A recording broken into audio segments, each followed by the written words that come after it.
What's going on, you guys? Welcome back to another segment of the Neighborhood Podcast. I'm half of the podcast, Kevin Valentin. And I'm the other half of the podcast. My name is Kyle Dabra. Kevin, what do we got on deck? Dude, we are closing out our NFL predictions for the divisional. So today we are going over the final division, which is the NFC West, arguably or not arguably the best division in football, which contains the teams of the Arizona Cardinals, Seattle Seahawks, the LA Rams, and obviously the San Francisco 49ers. Two of those teams made the playoffs, one of them barely missing it by falling apart late in the season, and the other one was just straight up injury ridden from day one of last season. So, in hypothetical, like in I guess in preference, you could really say that all four of these teams, when fully healthy, could be playoff teams. So, Kyle, I'm just asking you straight up, who do you got winning this division and why, man? Because it literally is a pick your poison kind of division. I know, and that's what kind of makes this choice difficult. But if I had to settle on one team, I think it's going to be the Rams this year, simply just because they actually have a competent quarterback than what they've had in recent memory. So I think Matt Stafford being on this team, I think it is going to be amazing. Simply just because you move on from Jared Goff. Obviously, Jared Goff had one season where he did get that team to the Super Bowl, but by and large, he was just too inconsistent for them to keep. So I think having Matt Stafford, one of the best prolific passers that this generation has to offer, I think it's going to do wonders for this team. I think they're going to rely on him a little bit more than maybe they were expecting this year, simply just because Cam Akers will not be on the field after tearing his ACL just a couple weeks ago, which is a devastating blow for that offense. That offense is extremely dynamic with Cam Akers in the lineup, and it's just unfortunate we won't be able to see him this season. But I do think that the Rams are going to be at the top of the NFC West. I think in second place, I'm going to go with the Seattle Seahawks. Look, it's going to be a battle for that top spot between the Rams and the Seahawks. And I definitely think the Seahawks are definitely going to be a playoff team this year, simply just because like I could just rely on Russell Wilson to just get it done. He's been able to do it time and time again. Granted, they didn't have the playoff success. They didn't have the playoff success that they wanted last season after getting bounced in the wild card round against the Rams last season. So I imagine they'll be looking to make some improvements from falling short in the postseason last year. But Russell Wilson's going to light it up. He's going to have a stretch where he just goes absolutely bonkers, and then defenses are going to be able to figure that offense out, and then I think the Seattle Seahawks are going to kind of sputter, kind of at halfway to maybe towards the end of the season, kind of similar to what they did last year. And then at the bottom end of the division, I mean, I say the bottom end, but I do think that both of these teams are going to be pretty solid. I think the Cardinals are going to have a decent year. I think we're going to see some more growth and development from Kyler Murray, and I think that connection that he has with DeAndre Hopkins, I think is going to do wonders once again. It's going to be interesting to see how the defense responds, simply just because there's been some trade rumors being circled around Chandler Jones the last couple of weeks, and this was after you and I talked about this a couple of weeks ago of J.J. Watt and Chandler Jones being potentially a 1-2 punch on the defensive line. We'll see whether or not that duo stays together throughout the season. But I do think that defensive line is going to do pretty solid. It's just the back end of the secondary. I think that's going to be something that we're going to have to kind of pay attention to, even despite the fact that they have Buda Baker back there. That defense has been known to get torched at times, and that could be a reason to why I think that they're going to kind of fall to the bottom end of the division. And then with the 49ers, it's like you said at the top. They were just riddled with injuries last year. Now that they're getting everybody back, look, Jimmy G and Trey Lance have looked pretty solid throughout their preseason appearances so far. It does look like this team is kind of rounding into form. So I do expect that this team to have a much better performance than they had last year. But they went 6-10 with all of those injuries, and Jimmy G was in and out of the lineup throughout the entire season last year. The fact that they went 6-10 and not like 2-14 or 3-13, it's incredible. So you have to kind of give some credit to Kyle Shanahan for keeping that team together just through all the injuries that they had last year. So I guess to kind of rank this division from top to bottom, like I said, I got the Rams at the top. I think they'll finish at like 13-4 or 12-5. I think the Seahawks, they're going to finish second. I'm going to say they're going to finish around maybe 11-6, possibly 12-5.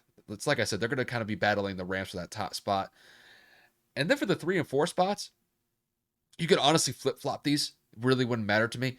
I'm just going to say the Cardinals are going to be the third team in the NFC West simply just because I think Kyler's going to take a pretty solid step this year and improve off of the success that he had last year.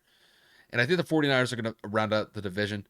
But it's like I said, you can kind of flip flop those. I wouldn't necessarily have a problem with it.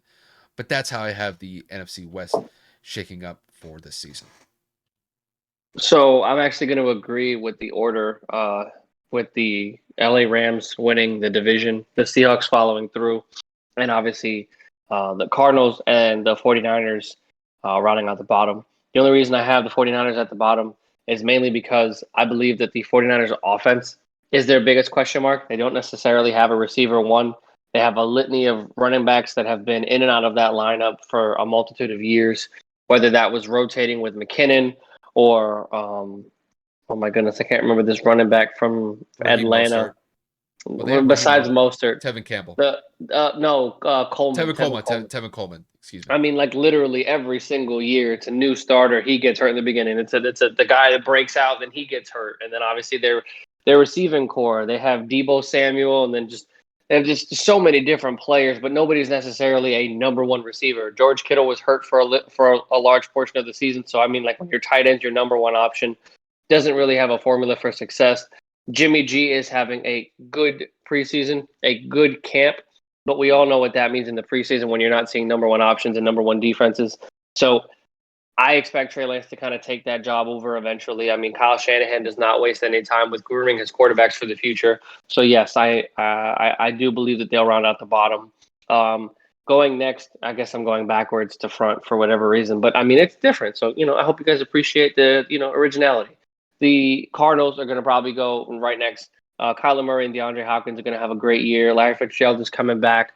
They do kind of have a question at running back because I don't know the situation with Kenyon Drake. I don't know if he's coming back. And I know that Edmonds is coming back as the number 2. He got an extension.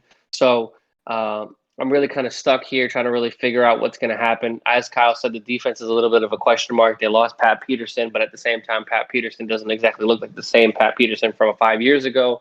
J.J. Watt is there, but Chandler Jones wants to leave. Budda Baker is there, but they don't necessarily have another safety to complement him. So there's a lot of ups and downs and inconsistencies throughout this entire lineup. But if Kyler Murray can play like the Kyler Murray from the first 8 weeks of last season, a full 16 games, I would not be surprised if Arizona squeaks into the postseason. But I would probably bet a little bit more towards them not making it, only because the top 2 teams are that much better. I mean, going into the next team with Seattle, I mean, DK Metcalf is an up-and-coming receiver that could easily take one of the top 3 spots and being one of the best receivers in the league with not only his speed, but his athleticism and his catch radius. I mean, just his overall dominance and physicality on most of the corners in this league outside of maybe Jalen Ramsey is incredible. I mean, he dominates you from the point of his release to the point of catch, and it's just crazy. I mean, if Chris Carson can stay a little healthy, I would not be surprised if Seattle has a 1,000-yard rusher. Russell Wilson is a top 3 quarterback in this league, and we all know what he can do with weapons and his mobility and his legs. It's just a matter of his offensive line staying healthy and kind of making sure that he is untouched. He has been one of the most sacked quarterbacks in recent memory. So if he can stay upright, Seattle can dominate, as we know that they can. Their defense is their biggest question mark, like Kyle said. Their best player on defense is Jamal Adams, who just got an extension also, by the way, guys. If you weren't aware, like 4 years, $70-something million. Like, congratulations to him. But when you're the best player on your defense, kind of says a lot. They did lose a couple of pieces in this offseason outside of Bobby Wagner staying and, Carlos Dunlap staying as well. So, I mean, they have some playmakers, but nothing crazy to go out there and change a game. So I think they're going to have a similar season to the Dallas Cowboys and who I predicted to end up winning the NFC East. But great firepowered offense, mediocre defense. I would say that Seattle is a little bit more favorable because they have those dominant playmakers on the other end, or should I say dominant playmaker on the other end. But I just think that Russell Wilson will be able to carry them, and the veteran coaching of Pete Carroll will be able to carry them throughout the regular season. And then the winner of the division, Matt Stafford, was one of the most wasted talents in NFL history because the man literally threw for almost 4,000 to 5,000 yards almost every single season that he's ever played the game outside of injured years. He had Megatron on his team throwing into triple coverage, and he was still able to complete passes. I mean, he necessarily did not have a running back the entireness of his whole career outside of Reggie Bush getting 1,000 yards like once. So I think Matt Stafford needs a lot more credit for doing what he did with a lot less, having no defense and making the playoffs one time in his like 9 or 10 year career, which is absolutely atrocious. And him having some of the best players in the league on both sides of the ball. I mean, you have the best defensive tackle in Aaron Donald. You have the best quarterback in Jalen Ramsey on the opposite side of the football. You have Robert Woods. You have Cooper Kupp. You have a great tight end room. I know Cam Akers got hurt, but Sean McVay will make do with whatever it is he has in the backfield. And I think that they're poised for potentially a Super Bowl run, if I'm being honest. I'm not going to sit here and say they're my NFC prediction, but I would easily say that they make an NFC championship run because of how dominant that team is from start to finish. And getting a veteran, like Kyle said, as an upgrade from Jared Goff is going to be exponentially ridiculous because you're going to see a difference because he can make those difficult throws, because he has situational awareness, and because he's been in the league so long, he knows what he's had to work with, and he knows how to read a defense a lot better than Jared does.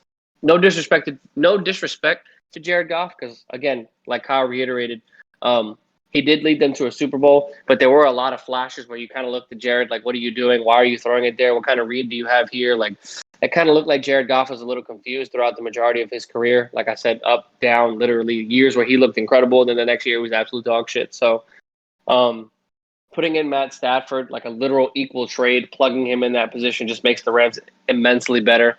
I'll agree with Kyle. I believe that they're easily going to go maybe 13-4, maybe 12-5. I would say Seattle falls right behind them at 11-6, depending on how, or should I say, depending on which version of Kyler Murray you're going to get with Cliff Kingsbury. I would say that the Cardinals finished just shy of the playoffs, if not just scraped their way in with the playoffs at 10-7. And then the Niners, I still say they finish above 500, which is kind of crazy to say that all four divisions will finish 500 or better. Again, I don't know the math behind that or if that's actually possible within your division. I mean, you're playing your division rivals 8 times in total between 2 matchups each. So, or 6 times, right? Because it's 2 49ers, 2 Seahawks, 2 Yes. Rams. Yeah. So you're playing your division rival 6 times, unless you lose literally all 6 and you like win out the rest of the season. I don't necessarily know how possible it's going to be for them to go realistically above 500, but I'm going to take the gamble and say that they go 9-8 and say that this whole division ends up over 500. Again, I could be completely wrong. We'll see what happens, but that's just how tough this division is, and that's literally how gritty each and every team is to kind of break down piece by piece.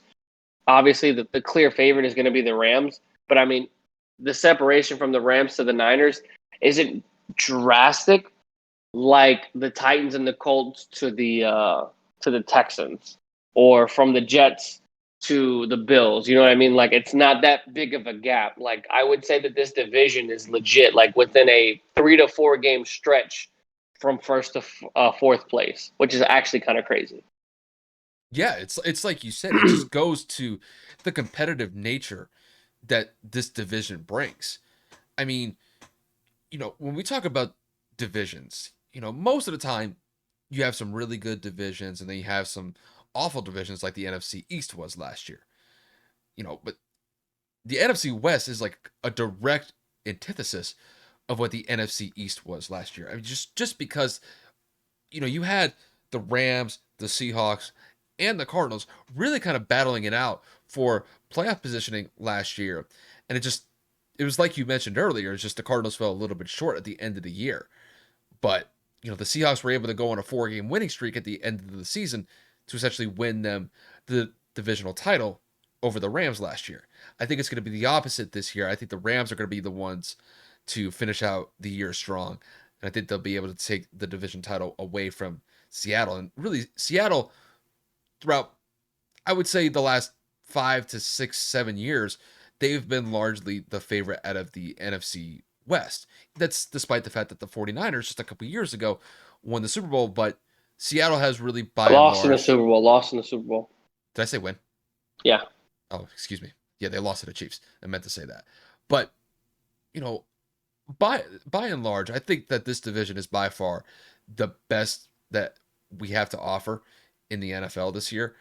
and it's going to lead to some incredible matchups. You know, especially in these divisional games, they're going to be fun to watch, and it wouldn't surprise me if they're like if there's going to be a couple Sunday night matchups that we see from this, or kind of like the whatever Fox and CBS kind of do for like the national game of the week. You know, there'll definitely be some headline matchups whenever some of these teams go up against each other. Yeah, no, it's going to be fun. The NFC West is really competitive from start to finish, and I can't wait to watch. Oh yeah, for sure. But with that said, you guys, that'll wrap it up from here. Like I said in the last video, we still got a couple more segments for you guys, so definitely stay tuned for what we got coming up next. If you guys like the video below. If you want to support the channel in any way, shape, or form, hit that subscribe button. Any sort of support that we can get for the channel, Kevin and I definitely appreciate it. Kevin, is there anything else you want to mention before we wrap it up? No, sir. Football is 25 days away, ladies and gentlemen. For those of you that can't do math, that is 3 weeks and 4 days. So we are just shy of NFL kickoff. And we will definitely have some more predictions for what we think of this season coming up within the next couple of weeks or so. So we haven't even done who we think is going to win the conference in the AFC and the NFC, and we will definitely be talking about who we think will win the Super Bowl this year in the next couple of weeks or so. So definitely stay tuned up for that.